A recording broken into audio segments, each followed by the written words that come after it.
भूतिया अनुभव, क्या ये सच था? क्या आपने कभी रात के अंधेरे में महसूस किया है कि कोई आपको देख रहा है? क्या आपने कभी सोचा है कि जो परछाइयां वो आप देख रहे हैं वो सिर्फ आपकी आंखों का धोखा है या कुछ और? आज हम आपके लिए लेकर आए हैं कुछ ऐसे डरावने किस्से जो सच्चे हैं और जिन्होंने उन लोगों की जिंदगी बदल दी जिन्होंने इन्हें झेला है।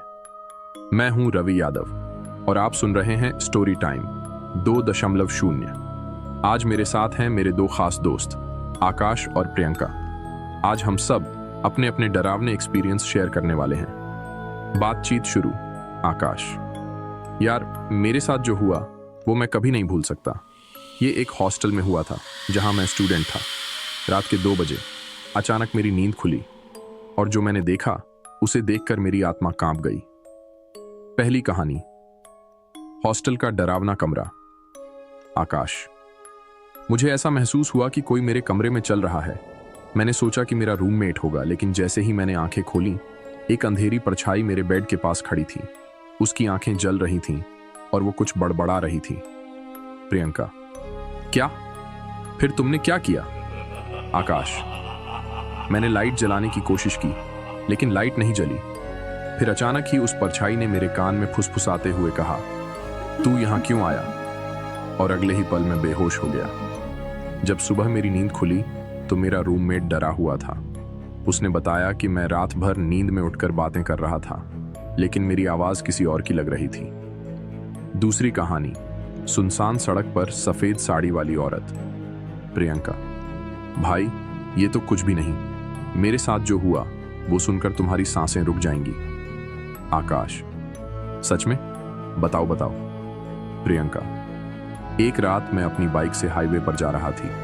रात के 2 बजे थे और चारों तरफ सन्नाटा था। तभी मैंने देखा कि एक औरत सफेद साड़ी में सड़क के किनारे खड़ी थी। मैं धीरे से बाइक रोकने लगी, लेकिन जैसे ही उसके पास पहुंची वो अचानक मेरी बाइक के आगे आ गई। आकाश: क्या? तुम गिर गए क्या? प्रियंका: नहीं, लेकिन जब मैंने पीछे देखा तो वहां कोई नहीं था। वो औरत गायब हो चुकी थी। और फिर जब मैंने आगे देखा तो वो मेरी बाइक के सामने खड़ी थी, लेकिन इस बार उसका चेहरा पूरा काला था और उसकी आंखों से खून बह रहा था। आकाश: भाई, फिर क्या हुआ? प्रियंका: मैंने हड़बड़ाहट में एक्सीलेटर घुमाया और भागने लगी, लेकिन मेरी बाइक का वजन बढ़ने लगा, जैसे कोई पीछे बैठा हो। और अचानक मेरे कान में एक आवाज आई, तू अब नहीं बचेगी। और अगले ही पल मेरी बाइक खुद रुक गई। जब मैंने पीछे देखा तो वहां कोई नहीं था, लेकिन मेरी कमर पर किसी के हाथों के काले निशान थे। तीसरी कहानी, भूतिया अस्पताल। भाई, ये तो बहुत डरावना था, लेकिन मुझे भी एक चीज याद आ गई जो मैंने एक अस्पताल में देखी थी। आकाश: अस्पताल में? वहां क्या हुआ? ये एक पुराना अस्पताल था जिसे लोग भूतिया अस्पताल कहते थे। एक रात मैं और मेरे दोस्त वहां गए, बस मजे के लिए। अंदर घुसते ही अजीब सी ठंड लगने लगी और फिर हमने देखा ऑपरेशन थिएटर के बाहर एक बच्ची बैठी हुई थी। प्रियंका: बच्ची?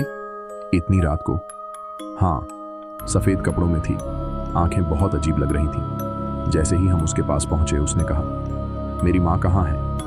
हम डर गए, लेकिन हमने उससे कहा कि हम उसकी माँ को ढूंढ देंगे। फिर उसने मेरी तरफ देखा और कहा, मेरी माँ तो मर चुकी है, लेकिन तुम भी मरने वाले हो। और अगले ही पल बिजली चली गई। चारों तरफ अंधेरा, और जब रोशनी आई वो बच्ची गायब थी। दोस्तों, ये किस्से हमें ये सोचने पर मजबूर कर देते हैं कि क्या वाकई दुनिया में ऐसे अजीब रहस्य मौजूद हैं जिन्हें हम समझ नहीं सकते? क्या हमारे आसपास कोई और भी होता है जो हमें देख रहा होता है? अगर आपके साथ भी कभी कुछ ऐसा हुआ हो तो हमें बताइए। और अगली बार फिर मिलेंगे एक नई और खौफनाक कहानी के साथ। तब तक अंधेरे में अकेले मत सोना।